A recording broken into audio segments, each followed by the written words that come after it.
Hey guys, Mapletail here. Today's my reaction to the newest book in the Warrior Cat series, the Prophecies Begin graphic novel, Volume 1. So spoiler warning for the entire book. And Arc 1 of Warriors in general if you're new to the series. This is an adaptation, and while I will be talking about it as a standalone, I'll also be getting into how it compares to the main series. And we're drawing a little Mapletail and filling in this character template available on the Warriors website. Also a little panel redraw, because this is a bit of a long one. I am extremely excited about this book, so let's get right into it. As usual, this isn't a formal review, more just my thoughts throughout the book. I can't exactly remember what bits we looked at when the preview was released, so I'm gonna just start at the beginning. We start with some beautiful scenes of the fight at Sunning Rocks, and Spotted Leaf receiving the fire alone can save our clan prophecy. A breathtaking and familiar start.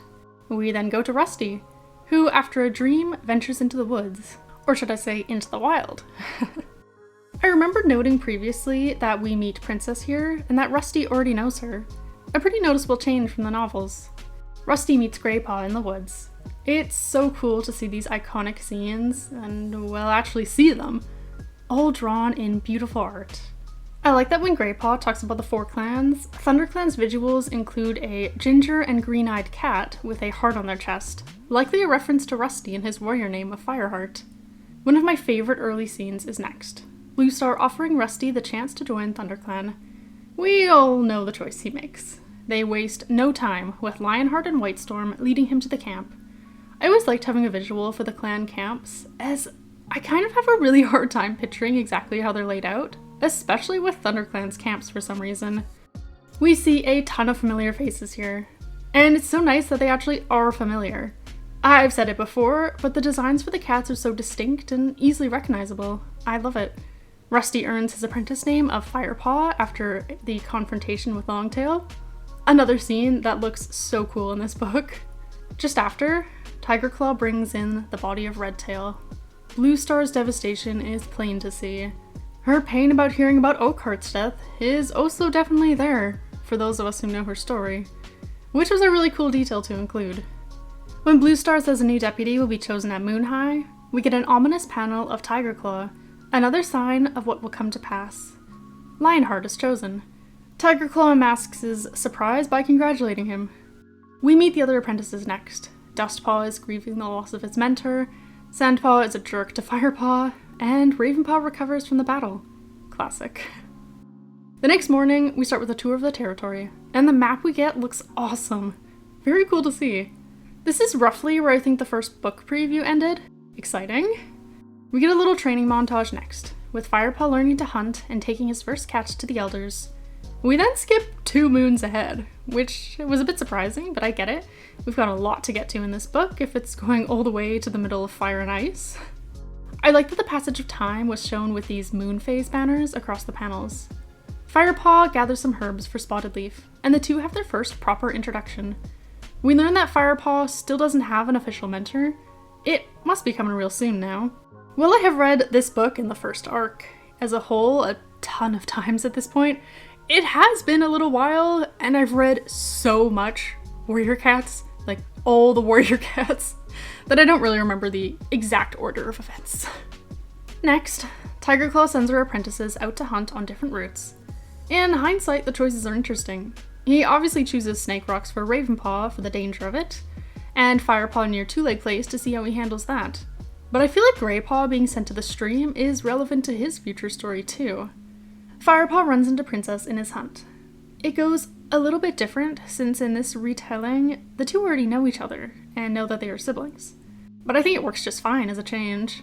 Bluestar later talks with Firepaw about the meeting, and he gets to tell her how he feels as though he's found his place, where he's meant to be, with ThunderClan.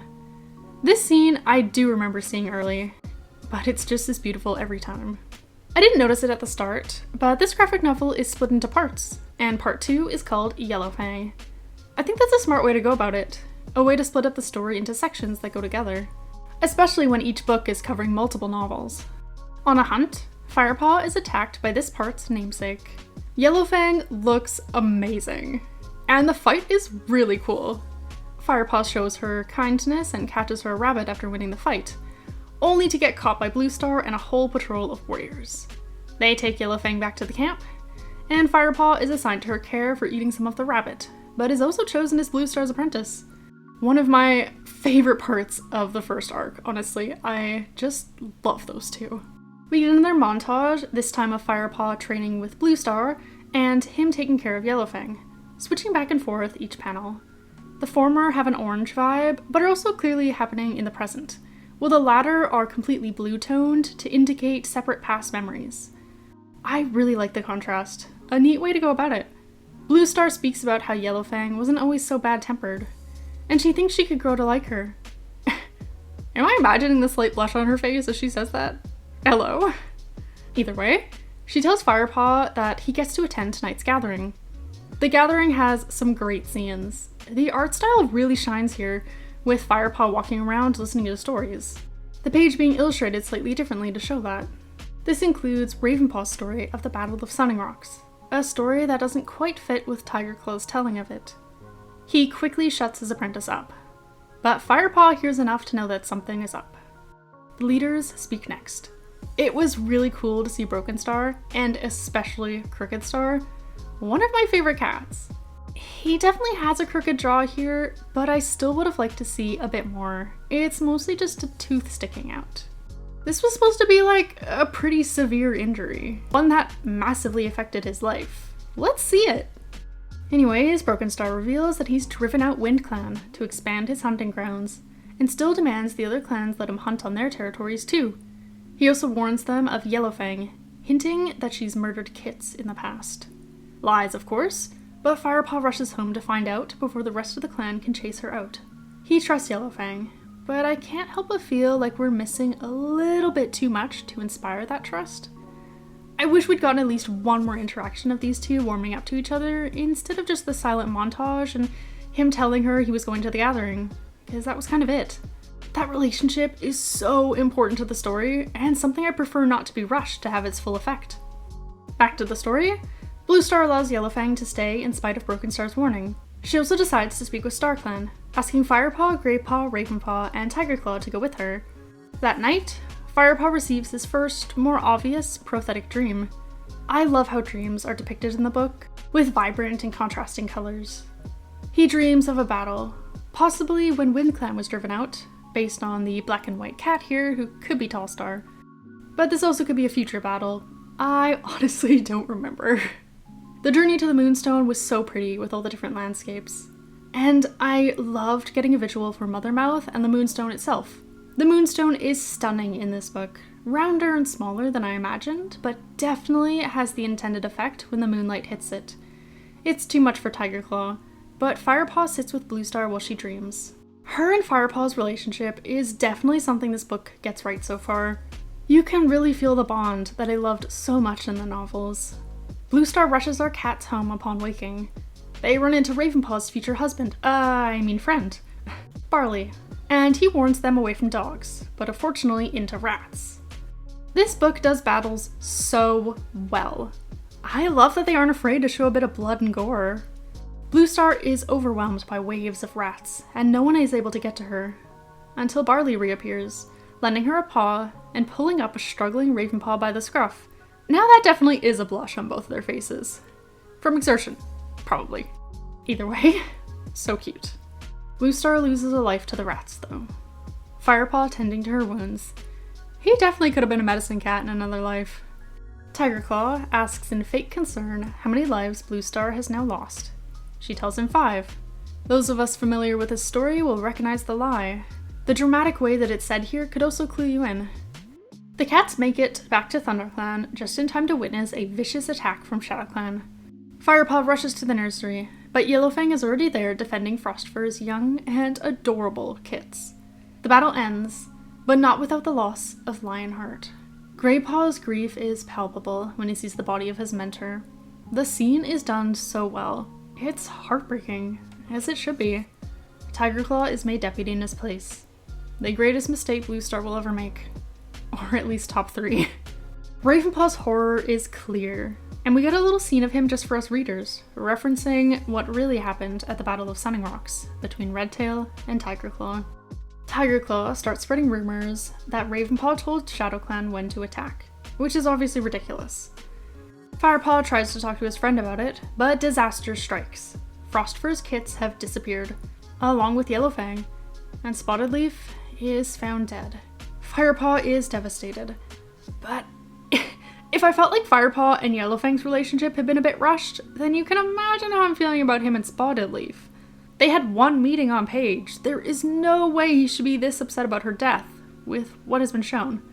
He had way more time with Lionheart to help train him for moons, but this death is clearly hitting him much harder. Which makes a bit of sense if you have the context of the main series, but what if you don't? I don't think you should have to for this book to work. Hell, Firepaw aside, we only got a couple scenes with Spotted Leaf. You've got to build our love for a character if you want their death to have a big impact, which they clearly do with the way the scene is laid out. Like, I get it, they had to cut things down to fit everything into the graphic novels, but if that's such an issue, why not just make Into the Wild Volume 1, Fire and Ice Volume 2, why squish it all in? I don't get it. Anyways, Bluestar secretly sends Firepaw to look for Yellowfang, wanting to know the truth of what had happened instead of being blinded by ThunderClan's rage. He collects Greypaw to help, and Ravenpaw, who, because of Tigerclaw's rumors, is now believed to have been working with Yellowfang to steal the kits. In an epic couple panels, Ravenpaw reveals to his friends why Tigerclaw wants him gone. That it was not Oakheart, but Tigerclaw that murdered Redtail at Sunning Rocks. This comes as no surprise to anyone who's read Into the Wild, and there have been plenty of hints here for new readers that all is not how it seems, but oh my god, I still got goosebumps reading this page. Very effective. Even with so many people knowing this story already going into it, they still do a great job with some of the shocking scenes. Yeah, Spotted Leaf aside. As they flee through the storm, Ravenpaw tells them the whole story. You can see the wheels turning for Greypaw when Firepaw suggests that Tigerclaw did it all in hopes of being made deputy, wondering if he could have killed Lionheart too. They leave Ravenpaw to find Barley, and set off on Yellowfang's trail. They find her also looking for the kits, telling the apprentices that Brokenstar will make them into warriors far too young, as he has done with ShadowClan kits. She also reveals the reason she was originally driven out, Brokenstar blaming her for the deaths of kits that he killed with his own claws. With the help of Whitestorm's patrol and the ShadowClan elders, Firepaw takes on ShadowClan. He fights side by side with Yellowfang against Brokenstar, who taunts her with the fact that he'd killed his father Ragedstar, and should have killed her too. But they are able to beat him, with most of ShadowClan backing them up, and they drive him out. The kits are safe, and Yellowfang returns to her true home in ThunderClan. Her and Bluestar have a sweet moment, and she asks Yellowfang to take Spotted Leaf's place as Medicine Cat. Tigerclaw dramatically mourns Ravenpaw. Firepaw tells everyone he is dead. Firepaw and Greypaw are given their warrior names, Fireheart and Greystripe. Part 2 ends with our two new warriors sitting vigil, Tigerclaw warning Fireheart to watch his back. Part 3, Greystripe's Secret.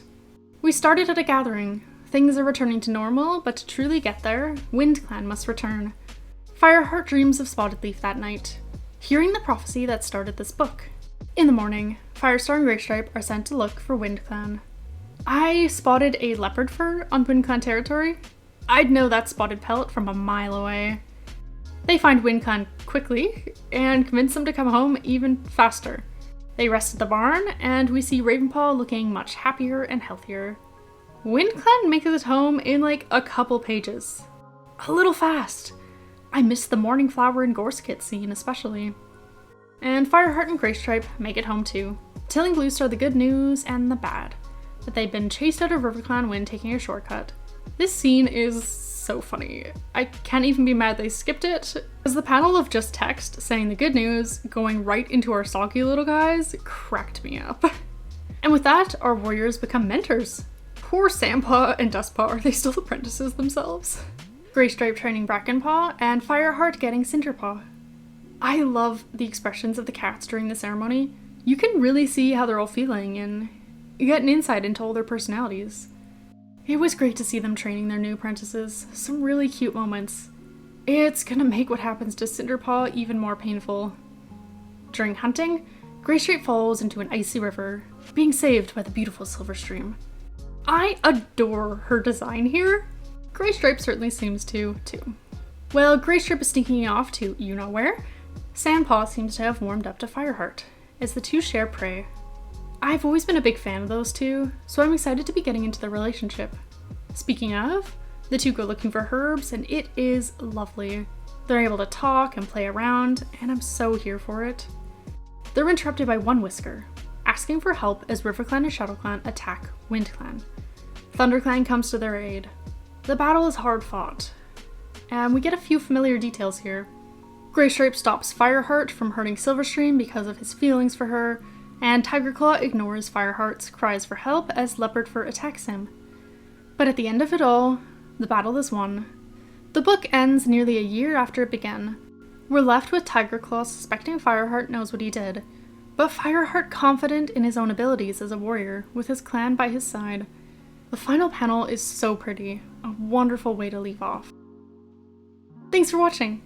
Well, I found some moments in relationships a bit rushed, and I'm a little concerned with how little we got into Fire and Ice when Volume 2 is set to cover all the Forest of Secrets and at least some of Rising Storm. And I'm also missing my girl Mistyfoot. I hope they're just saving her for Volume 2. These are all relatively small complaints when everything else was so good. The art, the style, the way most of the story and characters were adapted. Oh my god. They really went off with this. It was also just really cool to do a review of what's basically the first Warriors book. When I started this channel, I was reviewing The Broken Code, because that's where we were. I'd already read all the previous books on my own, so there was no real reason to go back. So this has been really cool. Into the Wild is so incredibly special to me, so I'm really just so happy to be talking about it. Oh yeah, I am so excited to keep reading this graphic novel series. Let me know what you thought of this book, if you've given it a read. I loved it. 10 out of 10, would recommend. And with that, I'll see you next Thursday.